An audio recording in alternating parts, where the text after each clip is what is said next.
Capítulo 4. Natureza da perfeita devoção à Santíssima Virgem Maria. Toda a nossa perfeição consiste em sermos conformes a Jesus Cristo, em nos unirmos e consagrarmos a Ele. Por isso, a mais perfeita de todas as devoções é, indubitavelmente, aquela que nos conforma, nos une e nos consagra mais perfeitamente a Jesus Cristo. Ora, de todas as criaturas, Maria é a mais conforme a Ele.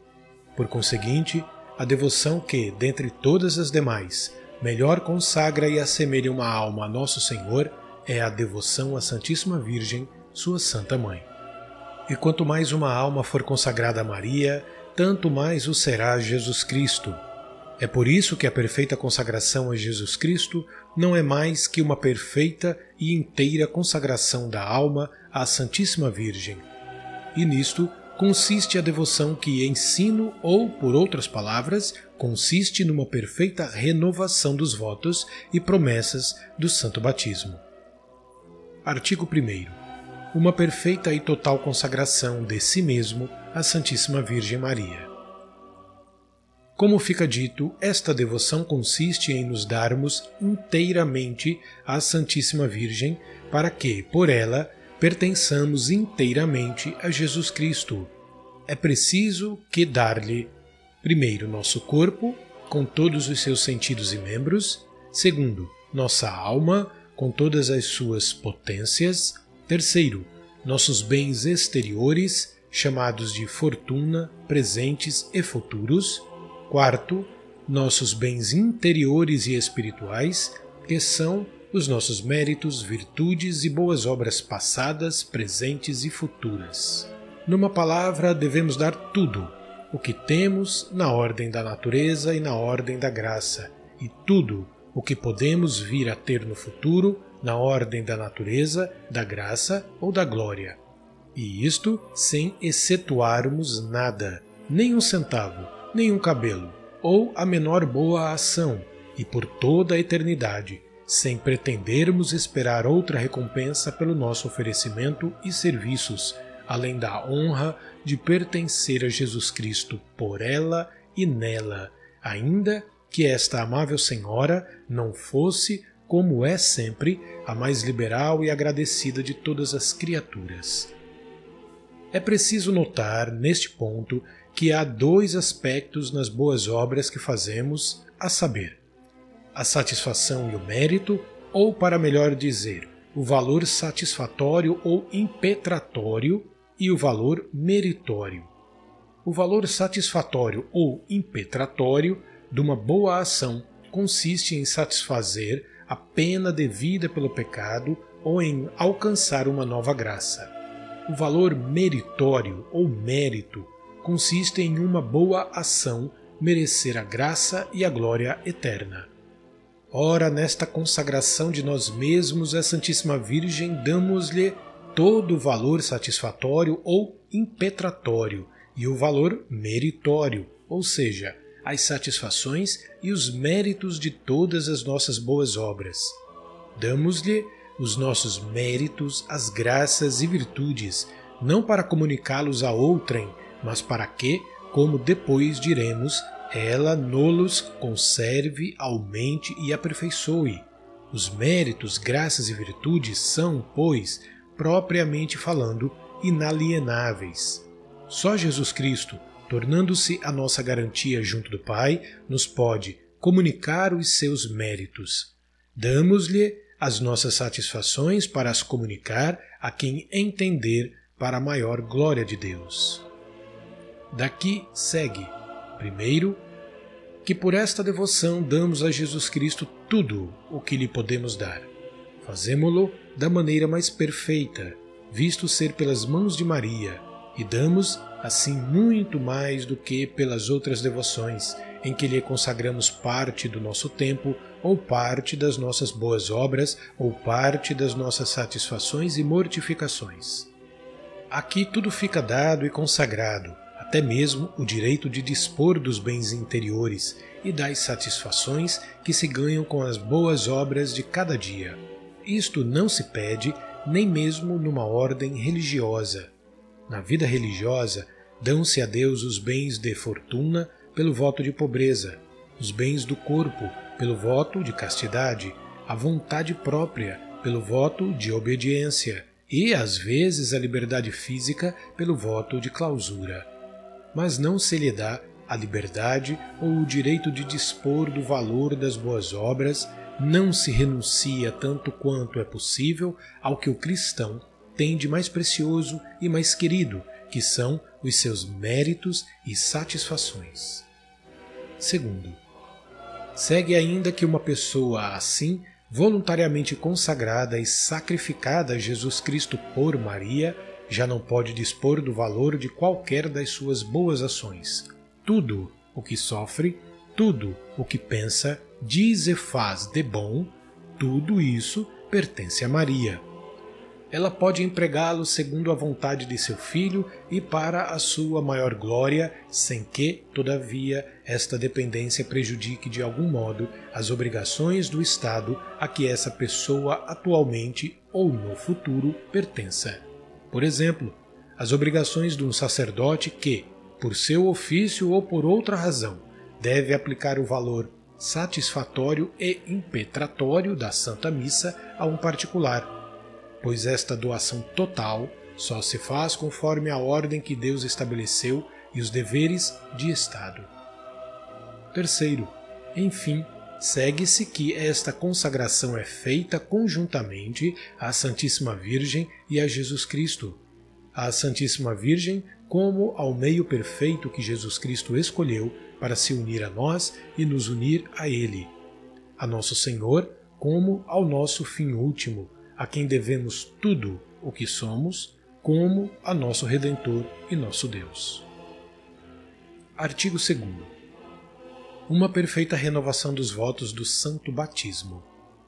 Como disse, esta devoção podia muito justamente chamar-se uma renovação perfeita dos votos ou promessas do Santo Batismo.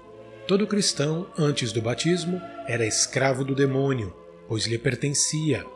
Ao receber este sacramento, renunciou solenemente pela própria boca e pelas de seu padrinho e sua madrinha a Satanás, às suas pompas e às suas obras. Assim tomou a Jesus Cristo por seu mestre e soberano Senhor, a fim de depender dele na qualidade de escravo de amor. É o que se faz pela presente devoção. Renuncia-se, como está expresso na fórmula da consagração, ao demônio, ao mundo, ao pecado e a si mesmo, dando-se inteiramente a Jesus Cristo pelas mãos de Maria. E ainda se faz mais, porque no batismo fala-se habitualmente pela boca de outra pessoa, isto é, do padrinho e da madrinha. A entrega a Jesus Cristo é feita por intermediários, mas nesta devoção damo-nos por nós mesmos, voluntariamente, com o conhecimento de causa.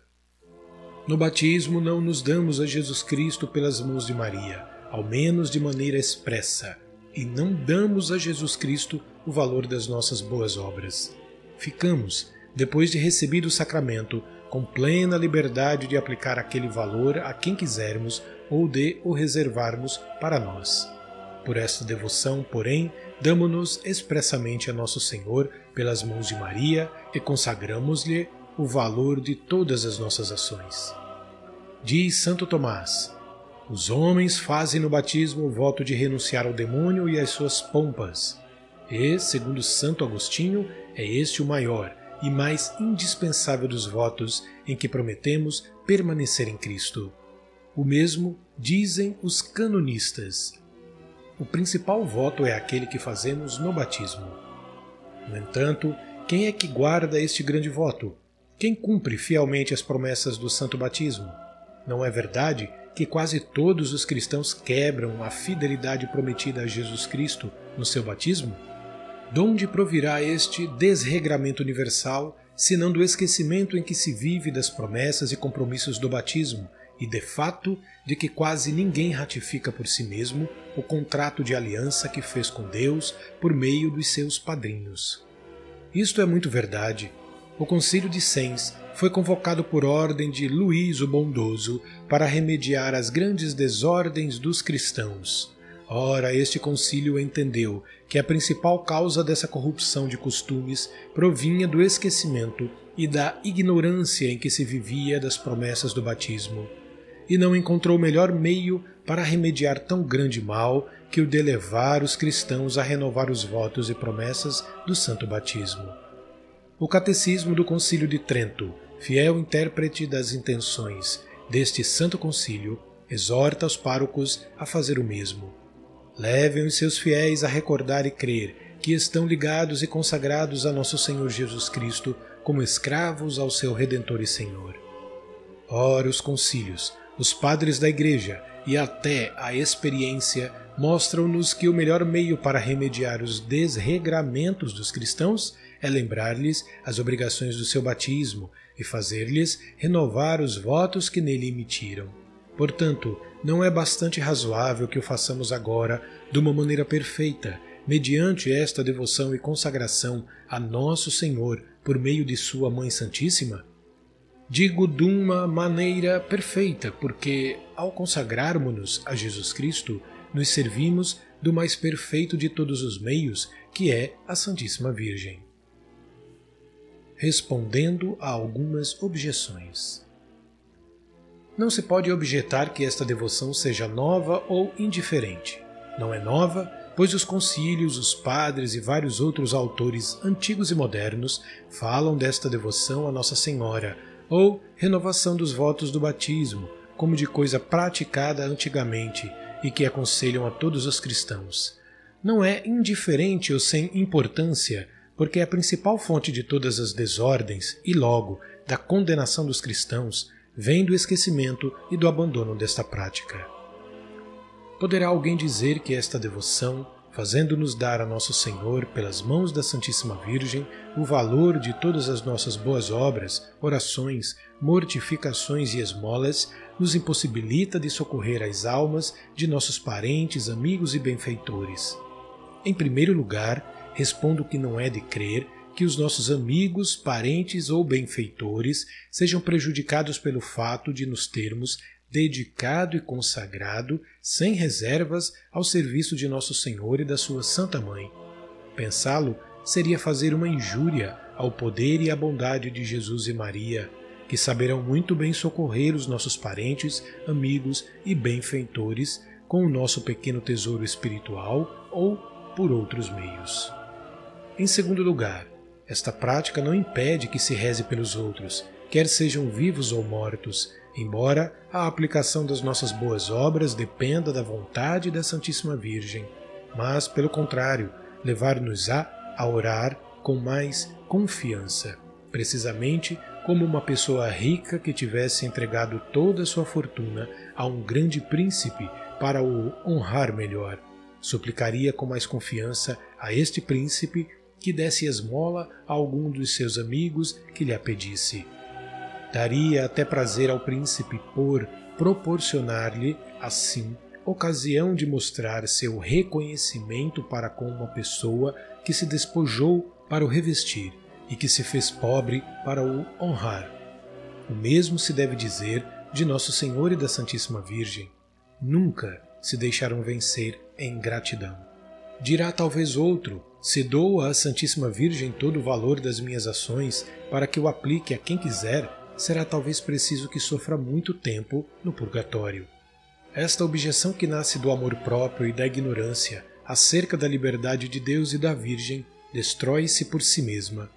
Uma alma fervorosa e generosa, que preza mais os interesses de Deus que os seus, que dá a Deus, sem reservas, tudo o que tem, sem poder dar mais, que só anseia pela glória e pelo reino de Jesus por Maria, que se sacrifica inteiramente para o conseguir, essa alma generosa e liberal haverá de ser castigada no outro mundo por ter sido mais liberal e mais desinteressada do que as outras? De modo algum. É para com essa alma, como veremos mais adiante, que Nosso Senhor e sua Santa Mãe são mais liberais neste mundo e no outro, na ordem da natureza, da graça e da glória.